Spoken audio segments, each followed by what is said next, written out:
Welcome, everyone, to our season finale of our 5th season. This is your host, Abhay Wadhwa, here in New York City. Thank you all for your wonderful feedback on all the shows that we do, all the guests that we invite, and everything that we're trying to do to facilitate thought leadership. Please join me in welcoming Magda Mostafa.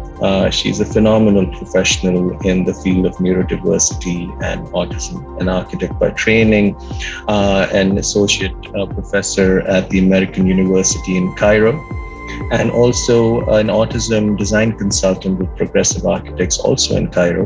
We are thrilled to have her on our show, and she has inspired us to contemplate doing a series of talks on neurodiversity and autism in our upcoming season. So please join me in welcoming Magda. Magda, thanks for being on the show. Thank you, Abhay, so much for your kind introduction. You're very kind. Thank you.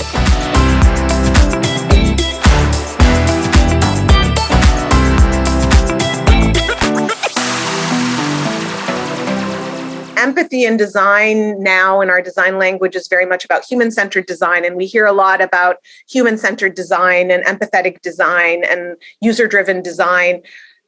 In my mind, that is a wonderful approach. But the problem lies in who we define at the center of that circle. Who are we talking about? Who is that user? Who is that human? Who is that individual?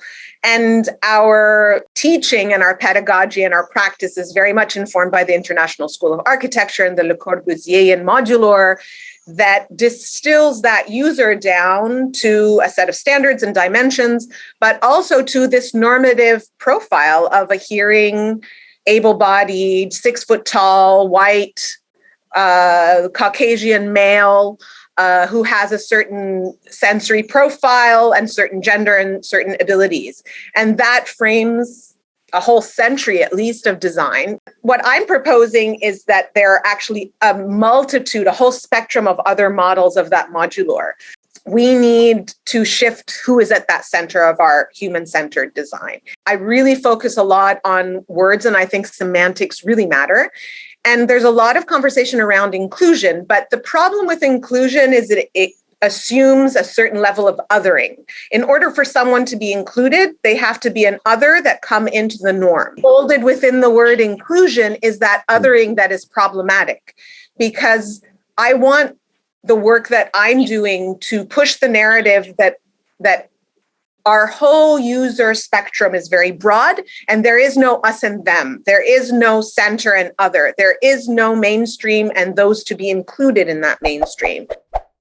That earlier research that I did and this shift in how I've been thinking about design in the publication and the development of the Aspects Design Index, which is a research-based framework. It is a way of thinking about space. But the 7 principles and their relationship to space, the first one is acoustics. And I know that's a big intersection between your work and my work, that we're thinking about the sensory world. And the acoustical space is typically the number one sensory input or sensory issue that comes up in conversation. Spatial sequencing is the second principle, and it's about organizing spaces as an experience, as a narrative, as understanding the story and the full experience we want people to have within a space, and then making sure that the geometric and spatial organizations that we create mirror that. Escape is a really key issue, and it's about creating an infrastructure of spaces that people can retreat to when they are overwhelmed. And these can be scaled up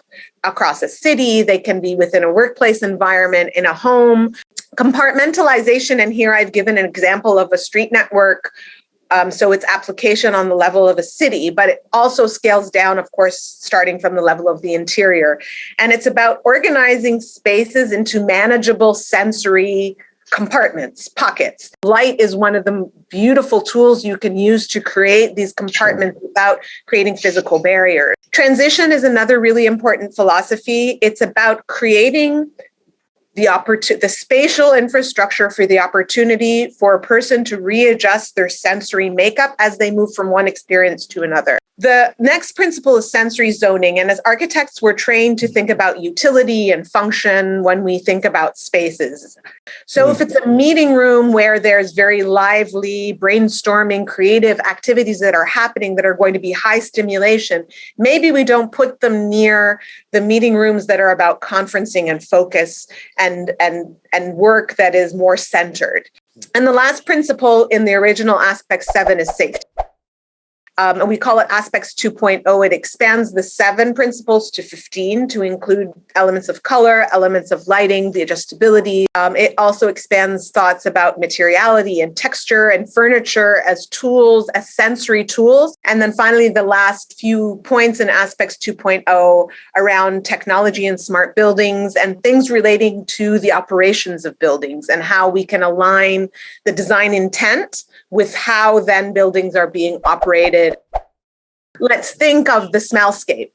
Let's at least mitigate sensory pollution. Like at least let's not have sounds and visual stimulation and smells and textures and patterns that are unnecessary to the experience. That is the minimum that we can do. And then we can start thinking more mindfully about the sensory environment. And I think our sensory world, our sensory palette that's out there in the world has been completely commodified. It's up for sale. Yes. Anyone can advertise anything, and advertisement and the commercialization of our cities and our spaces is now about the sensory. People are trying to grab people's attention. And there's this famous cosmetics brand. I won't use its name, but when you walk by its store. On our show, you can name it. We love sensations like No, but I love it as a brand, and I think they're doing wonderful things. But from the sensory environment, you can smell it a mile away. And that's a great advertising gimmick because it draws you to it, and you're tempted to come in, and bakeries and coffee shops and people use the sensory environment to advertise. But for someone where that is challenging, triggering, debilitating, and disabling, I think one colleague calls it sensory harassment.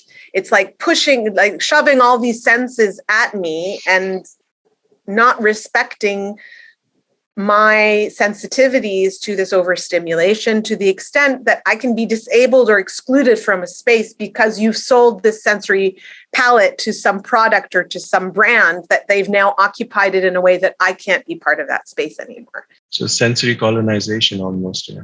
Exactly. Wow. No, that's a perspective. That's awesome.